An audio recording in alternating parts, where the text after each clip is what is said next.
Good morning दोस्तों। आज के वीडियो में हम गति के नियम के बारे में जानेंगे। जैसा कि हमने पहले ही आपको पहले वीडियो में बता चुका हूं कि गति के कितने नियम थे और जो हम ट्रिक के माध्यम से जाने थे और हम प्रथम नियम को भी उदाहरण के साथ जाने थे। आज के वीडियो में हम गति के दूसरे नियम और तीसरे नियम के बारे में जानेंगे कि दूसरा और तीसरा नियम क्या है। तो वीडियो स्टार्ट करते हैं। सबसे पहले हमें गति का दूसरा नियम जानने से पहले विस्थापन और वेग के बारे में जानना होगा कि विस्थापन और वेग क्या होता है, क्या इम्पोर्टेंस है विस्थापन और वेग का। एग्जाम के पॉइंट ऑफ व्यू से देखा जाए तो विस्थापन और वेग जो है वह हमेशा लॉन्ग क्वेश्चन के रूप में पूछ लेता है। 2 या 3 नंबर यहाँ से फिक्स रहता है वेग और विस्थापन से। सबसे पहले हम विस्थापन को जानेंगे कि विस्थापन क्या होता है, जिसे विस्थापन को हम इंग्लिश में डिस्प्लेसमेंट कहते हैं।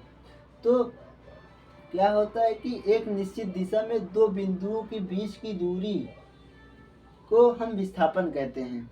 क्या कहते हैं कि एक निश्चित दिशा में कोई एक निश्चित दिशा होगी और उस निश्चित दिशा में दो बिंदु होगा। मान लीजिए कि एक बिंदु ए है और एक बिंदु बी है।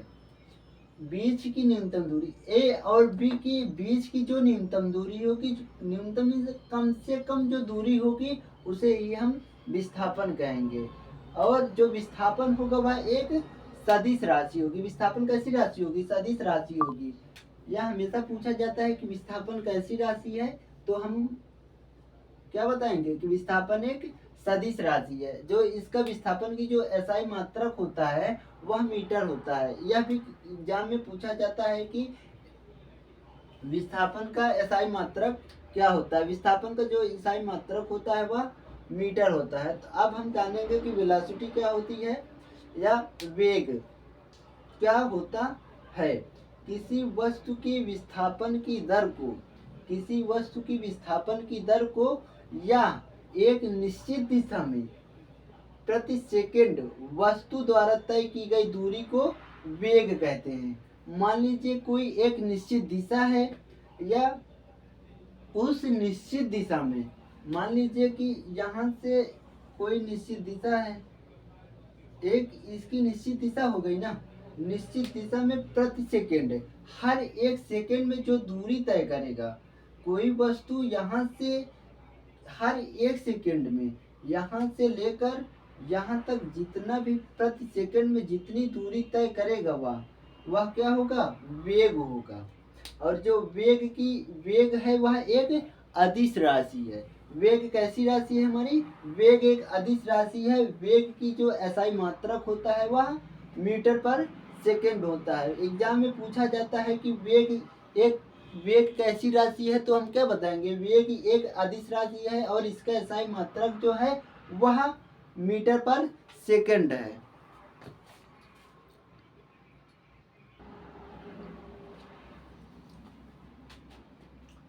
गति के दूसरा नियम,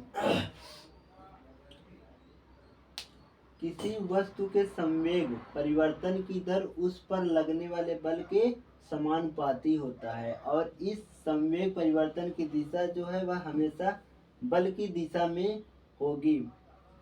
गति का दूसरा नियम क्या कहता है कि किसी वस्तु का जो संवेग होगा, किसी वस्तु की जो संवेग होगी वह किसी वस्तु की संवेग परिवर्तन की दर उस पर लगने वाले बल के समानुपाती होता है और इस संवेग परिवर्तन की दिशा सदैव बल की दिशा में होगी। अब इसका इक्वेशन हम समझते हैं कि क्या है इसका इक्वेशन। माना किसी वस्तु का द्रव्यमान जो है वह यम है तथा प्रारंभिक वेग जो है वह u है तथा t समय बाद जब हम वस्तु पर बल F लगाएंगे तो वस्तु का जो वेग होगा वो v हो जाएगा। तो जो वस्तु का प्रारंभिक संवेग होगा P1 mu होगा, द्रव्यमान इंटू वेग, और t समय बाद संवेग जो P2 होगा वह m v होगा। तो संवेग में परिवर्तन जब होगा तो P2 minus P1 mv minus mu अपान t, तो mv minus u by T होगा। तो यहाँ पर एक चीज आता है त्वरण। त्वरण त्वरण को क्या कहते हैं? वेग परिवर्तन की दर को हम त्वरण कहते हैं। वेग में जब परिवर्तन की दर होगा तो उसे हम त्वरण कहेंगे। तो यहाँ से हमारा निकल कर आएगा यम we minus you by T. तो इस पर क्या कहा है? यहाँ पर बोला है कि संवेग में परिवर्तन की दर सदैव बल की दिशा में होगी। तो जब हम वस्तु पर F बल लगाते हैं तो उसमें परिवर्तन होगा, उसके वेग में परिवर्तन होगा। तो वही यहाँ हुआ कि F समानुपाती यम V1 माइनस यू। तो यहाँ से प्रोपोर्शनल हटेगा तो इसकी जगह लिखेंगे हम नियतांक के बराबर यम ए। तो यहाँ से हमारा सिद्ध हो गया या बराबर यम ए। यह गति का दूसरा नियम है, हमने इसे समझा। अब हम गति के तीसरे नियम को समझते हैं।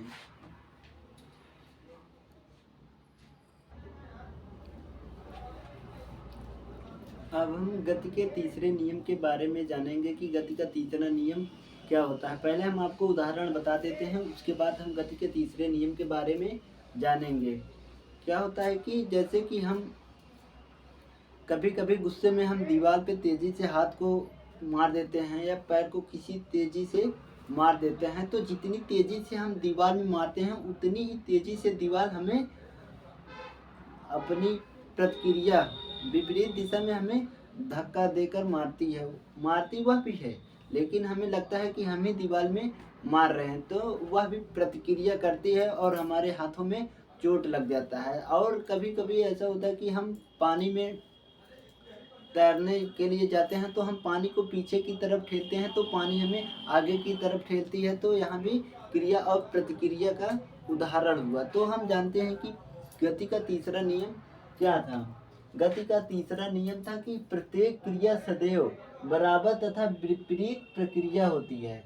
इस नियम को क्रिया प्रतिक्रिया का नियम भी कहते हैं। जो प्रत्येक क्रिया, जो कोई काम होगा सदैव वह बराबर तथा विपरीत दिशा में विपरीत प्रक्रिया करेगी। अगर हम किसी दीवार में मारते हैं तो जितनी तेजी से हम दीवार में मारेंगे उतनी तेजी से वह विपरीत अपोजिट वह कार्य करेगी। किसी भी क्रिया के लिए ठीक उसके बराबर किंतु विपरीत दिशा में प्रतिक्रिया होती है। क्रिया और प्रतिक्रिया बल सदैव दो अलग अलग वस्तुओं पर एक साथ कार्य करती है।